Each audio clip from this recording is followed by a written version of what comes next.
Bagaimana anak? Selamat pagi. Bagaimana kabar hari ini? Bagaimana harap anak-anak dalam keadaan yang baik, tetap ceria, dan tetap semangat. Nah, hari ini kita akan belajar tema 1, subtema 2, pembelajaran 5 dan 6. Nah, materi yang akan kita bahas, yang pertama ada muatan pelajaran IPS. Muatan pelajaran IPS ini kita akan belajar mengidentifikasi keragaman sosial, ekonomi, budaya, etnis, dan agama di provinsi setempat sebagai identitas bangsa Indonesia serta hubungannya dengan karakteristik ruang. Nah, yang kedua itu ada muatan pelajaran bahasa Indonesia. Nah, di bahasa Indonesia ini kita akan belajar mencermati gagasan pokok dan gagasan pendukung yang diperoleh dari teks lisan, tulis, atau visual. Nah, yang pertama kita akan belajar dulu tentang interaksi sosial. Apa itu interaksi sosial? Nah, interaksi sosial itu adalah hubungan timbal balik antar manusia, baik individu dengan individu, individu dengan kelompok, maupun kelompok dengan kelompok yang saling mempengaruhi satu sama lain. Jadi, dengan ringkas, interaksi sosial itu adalah hubungan timbal balik antar manusia.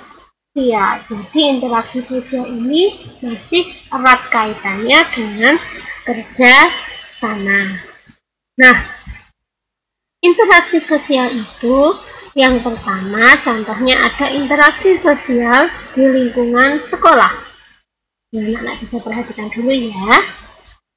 Para siswa bermain bersama teman-teman, bercanda, dan tertawa bersama itu termasuk bentuk interaksi sosial yang bersifat asosiatif. Jelas?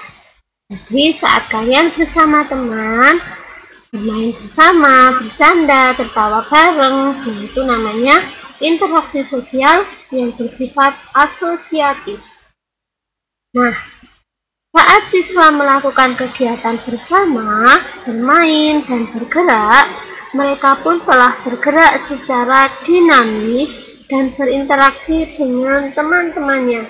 Jadi kalian berinteraksi sosial di lingkungan sekolah itu ya bermain bersama, itu namanya interaksi sosial.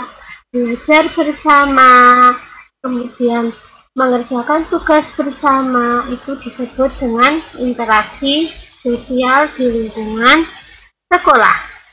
Nah, yang kedua, di sini ada contohnya interaksi di lingkungan keluarga. Nah, keluarga itu adalah tempat pertama kali kita melakukan interaksi sebelum kita mengenal dunia luar, seperti dunia sekolah, dunia masyarakat. Yang pertama kita berinteraksi dulu dengan keluarga. Nah, contohnya menonton televisi di ruang keluarga bersama-sama, kemudian mengerjakan tugas bersama dengan keluarga. Nah, itu disebut dengan interaksi di keluarga. Nah, atau contoh lain, kalian membereskan rumah bersama-sama dengan keluarga, bercerita bersama keluarga. Nah, itu adalah contoh interaksi di lingkungan keluarga. Nah, yang ketiga yaitu interaksi sosial di lingkungan sekitar. Nah, selain di sekolah dan di rumah, interaksi sosial itu juga terjadi di lingkungan tempat tinggal kita. Contohnya yaitu bermain bersepeda bersama teman, bermain petak umpet, atau bermain layang-layang bersama teman di rumah. Nah, itu juga termasuk interaksi sosial di lingkungan sekitar rumah.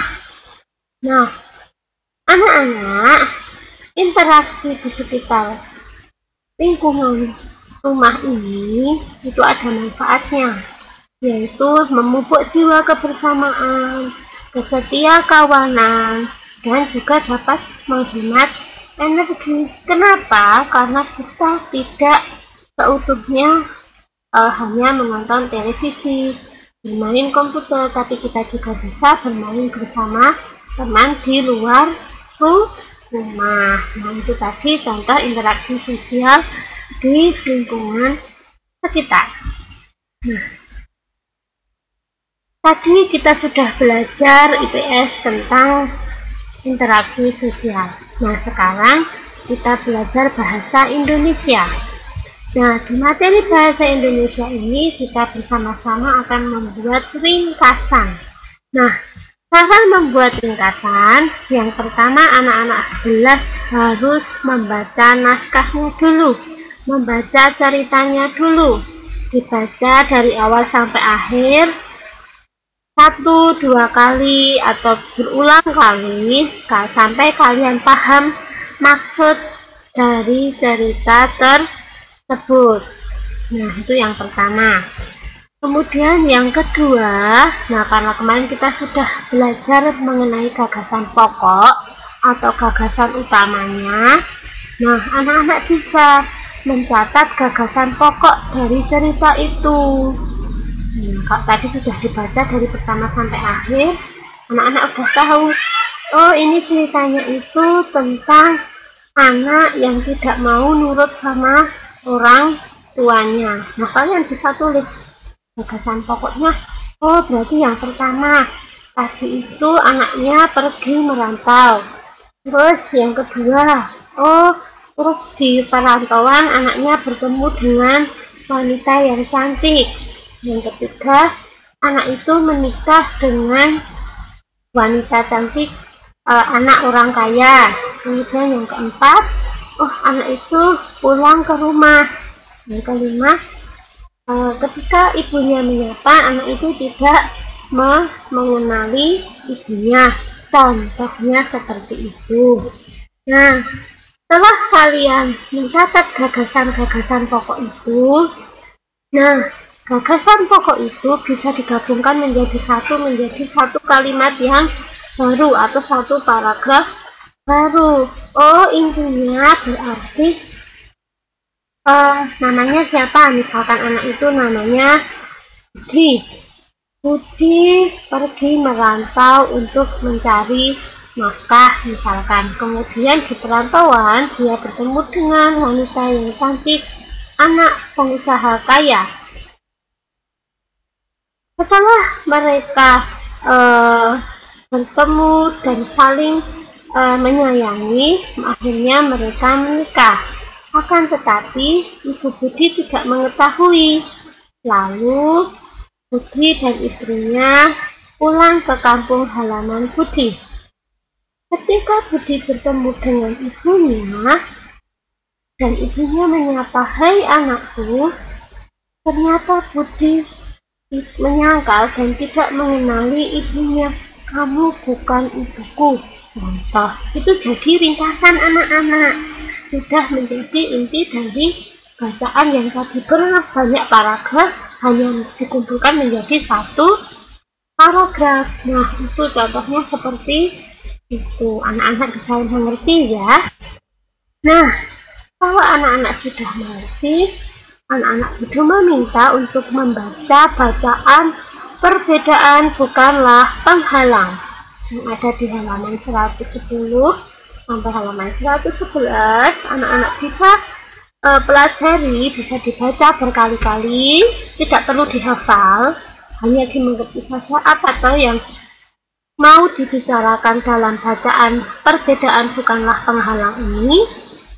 Nah, nanti setelah anak-anak membaca, sudah mengetahui, nah waktunya anak-anak untuk berlatih membuat ringkasan. Nah, kolomnya ada di halaman 127. Nah, seperti yang tadi sudah Bude Ma sampaikan, anak-anak mencari dulu gagasan pokoknya, gagasan pokok paragraf pertama, gagasan pokok paragraf kedua, gagasan pokok paragraf ketiga. Nah, setelah itu seperti yang tadi sudah Bude Ma ajarkan, kalian tarik menjadi satu ringkasan dalam satu paragraf. Tidak perlu dibatasi satu paragraf berapa kalimat Bude Ma. Nah, tidak, itu bebas nanti menurut dari cerita kalian masing-masing. Jelas ya anak-anak ya? Nah, kalau sudah jelas, silahkan latihan bahasa Indonesia ini kalian kerjakan di buku tugas. Jangan lupa hari dan tanggal pengerjaannya ya. Nah, silahkan kalian belajar dengan baik, tetap semangat. Terima kasih. Bude Ma akhiri pelajaran hari ini. Tetap berada di rumah, tetap jaga kesehatan, selalu semangat untuk belajar. Jangan lupa luangkan waktu kalian untuk membantu orang tua. Selamat pagi anak-anak, Tuhan memberkati.